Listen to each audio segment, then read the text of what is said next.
On a beaucoup parlé de neige et de verglas ces derniers jours dans nos journaux, mais savez-vous d'où vient le sel censé dégeler nos routes en hiver? Eh bien, une partie est récoltée au fond du lac Rose, un lac à la couleur mystérieuse, l'un des sites les plus beaux et les plus visités du Sénégal, et que nous font maintenant découvrir Patrick Fandiot, Maxime Rousseau et Tristan Lepaille.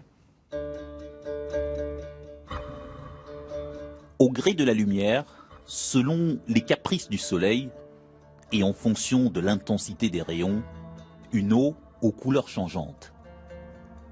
Un étonnant mélange de teintes pouvant varier du marron au mauve pour finir par lui donner une allure rosée. D'où son surnom de lac rose.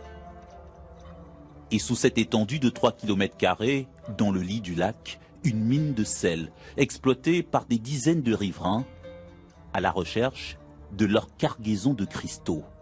L'or blanc de cet improbable Eldorado. Dans le lac, de rares téméraires pour une brève baignade, pour flotter à peine quelques minutes dans une eau ayant un des taux de salinité les plus importants au monde, 380 grammes de sel par litre. C'est génial. Ah, c'est top, ouais. La pesanteur. Tiens, un petit. Elle est chaude. Super. C'est fatigant, on n'arrive pas à nager en plus. Quand on se baigne en flotte, c'est comme un bouchon dans l'eau. Donc on ne peut ni se noyer, ni se suicider. La baignade, ça peut durer 5 à 10 minutes. Face au guide touristique, un groupe de visiteurs venus tenter de percer le mystère de la couleur de ce lac à la pigmentation créée par une bactérie photosensible. Et autour de cette attraction scientifique, une escapade entre les dunes de sel posées près de l'océan Atlantique. On a la chance quand même au lac Rose d'avoir la mer qui est juste magnifique, les dunes et le lac qui est juste derrière, à distance d'à peu près 1 kilomètre les uns des autres. On a quand même un super paysage de dingue.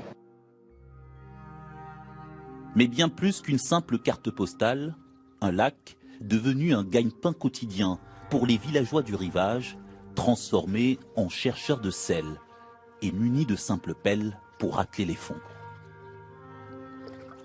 À la force des bras, des forçats comme Abdoulaye, venus extraire de quoi remplir sa pirogue. Si le pirogue est rempli, ça peut amener quelque chose de 4 tonnes à 5. Mais avant que le pirogue va remplir, tu vas rester dans cette eau depuis à 8 heures du matin jusqu'à 8 heures du soir. 4 à 5 tonnes de sel récoltées par Abdoulaye pour être revendues 6 à 7 euros sur le marché à ciel ouvert au bord du lac Rose, un site de production de 60 000 tonnes de sel par an, dont une partie exportée vers l'étranger et notamment vers la France en période hivernale.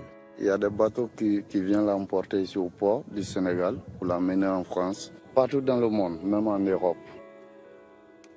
Sous des températures presque toujours supérieures à 30 degrés, un lac rose, pourvoyeur de sel pour faire fondre la neige sur les routes de l'hiver. Parlons maintenant d'autres